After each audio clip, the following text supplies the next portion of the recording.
decíamos, es momento de balances y para hablar de la situación económica y qué nos deparó este 2023 en materia económica es que recibimos a Fede Comesaña. ¿Cómo andas, Fede? ¿Qué tal? Bienvenido, Fede. Muy buen mediodía para todos. ¿Qué se puede decir de este 2023? Bueno, fue un 2023 raro en el sentido de que siempre parece muy fácil el asociar el año económico con algún fenómeno particular, pero acá tenemos cuestiones de signos opuestos que se van encontrando y es muy difícil ponerle un signo a la cosa si no le ponemos también una cara. Es decir, para algunos fue un buen año, para otros fue un año muy pero muy difícil y vamos a entender un poco a qué se debió todo esto. Si vemos en la primera gráfica, lo que tenemos es el crecimiento económico de la economía hasta 2022. Es un año en el que Uruguay prácticamente no crece, pero vamos a entender un poco por qué. Si miramos lo primero es qué decían los analistas cuando miraban hacia adelante en diciembre de 2022. ¿Qué decían de 2023, 2024, 2025? Y planteaban esto. 2023 con un crecimiento de 2,6, que es un crecimiento muy cercano a lo que es el promedio histórico de Uruguay. Es relativamente lento para las necesidades que tiene el país, pero aún así es un crecimiento. Y 2,5 2024. Hoy, encuesta que publicó esta semana el Banco Central, lo que muestra es esta expectativa. 0,35%. Pasamos de 2,6 a 0,35%, que con el pescado ya vendido es prácticamente lo que va a crecer la economía uruguaya. Quedan 2 o 3 días para recuperar. Sí, y un trimestre entero de medición que queda por ver a ver qué efectivamente se dio. Pero en definitiva, ya no es una estimación en base a lo que va a pasar, sino a lo que pasó y van a recoger las estadísticas cuando efectivamente se haga la medición. ¿Y a qué responde eso? Responde sobre todo a dos fenómenos que cuando se miraba 2023 desde la otra punta del año, no tenían la misma magnitud que tuvieron a lo largo del año.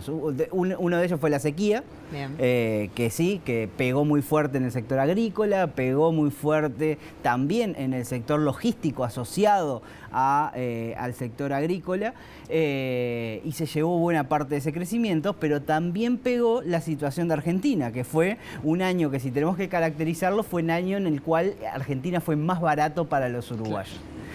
2023 mucho más que 2022 y seguramente mucho más que 2024. Entonces fue el año en el cual Uruguay tuvo efecto de Argentina, no solo porque los argentinos vinieron poco al país y gastaron poco en Uruguay, sino también porque los uruguayos cruzaban a sustituir compras y gastos que normalmente hacían dentro de fronteras y pasaron a hacerlo en el vecino país por una situación atípicamente barata de la economía argentina. Y eso vamos a ver que tiene consecuencias en otros aspectos. Pero saliendo de los números grandes del crecimiento e identificando estos actores, sector agrícola, sector de turismo, muy afectados por un 2023 atípico en esos sentidos que comentábamos, hay otros que no están tan descontentos con 2023. Y ese es sobre todo el consumidor uruguayo. Bien. Si vemos en la gráfica, esto es el índice de confianza del consumidor que hacen equipos consultores y la Escuela de Negocios de la Universidad Católica.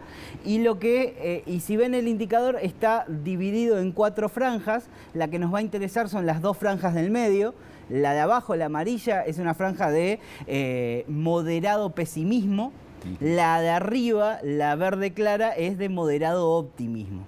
Durante este año, los uruguayos pasaron del moderado pesimismo que caracterizaba el comportamiento de los consumidores desde el año 2015, o sea, no era novedad y no era un efecto pandemia ni nada por el estilo, sino que es realmente una tendencia de que los uruguayos estaban con cierta resistencia a pensar sus finanzas, el comportamiento de la economía, y por lo tanto eso implicaba ser más cautos en determinadas decisiones de consumo.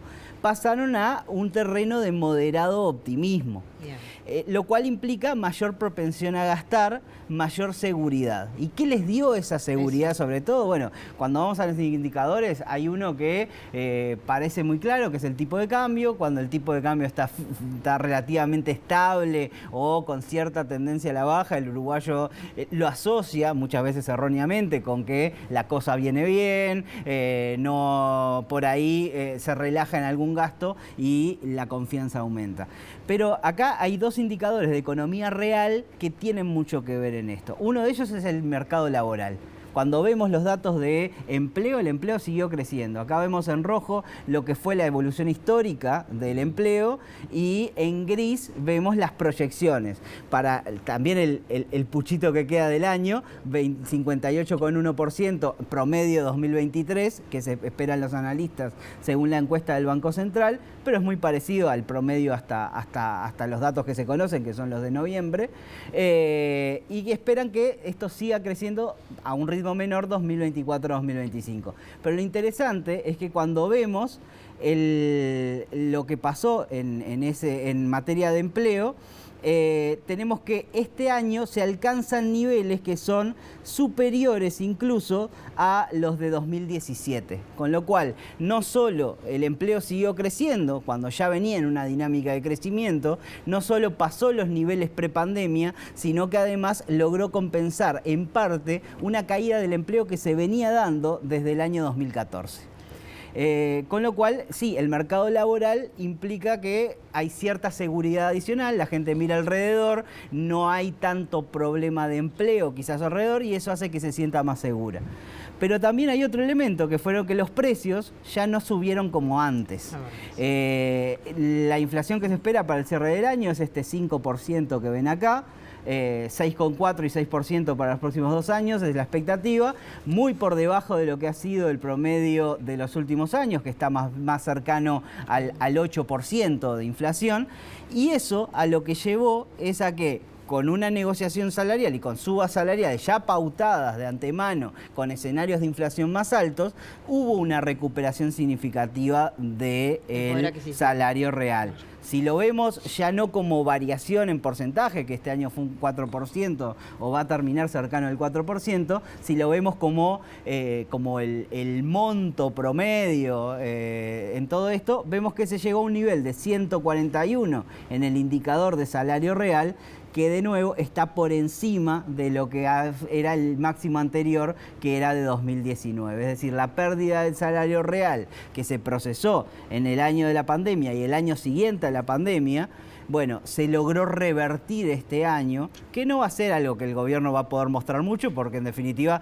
todavía está 1% apenas por encima de 2019, pero sí es una recuperación en el último año que hace que la gente tenga más plata en el bolsillo. Más plata en el bolsillo que volcó no solo a Uruguay, sino al consumo en Argentina, y eso afectó el crecimiento económico, pero aún así eso se hace sentir en lo que es la percepción de la gente sobre lo que ha sido este último año.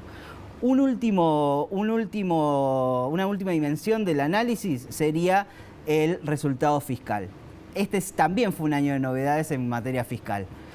Vamos a cerrar el año con un déficit cercano al 4%, 4,4 es la medición a octubre. Si vemos en el histórico, ese déficit se parece mucho al 4,7 con el que asume el gobierno en 2019. Un gobierno que asumía con un compromiso de reducir significativamente la vulnerabilidad fiscal del país.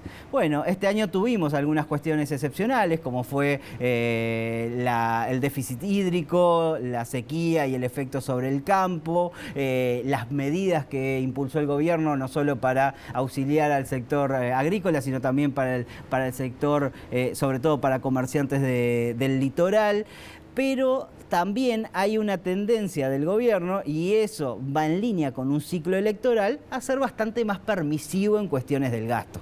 Entonces, eso es una tónica que se va a acentuar seguramente el año que viene. Un ejemplo es la aprobación en los últimos días y el visto bueno del gobierno a la ley que les exonera de deudas a los deudores del banco hipotecario. 590 millones de dólares y un superávit fiscal que es del banco hipotecario que se sacrifica en pos de compromisos con sectores muy acotados de la sociedad, con lo cual sí, es algo que en otro momento seguramente viéramos a la ministra de Economía poniendo ciertas barreras a decisiones que obviamente son de carácter político, pero que de cara a una campaña electoral el año que viene empieza a relativizarse en el discurso oficial. Entonces, sí, es otra novedad que tenemos y algo que parece quedar para el año que viene.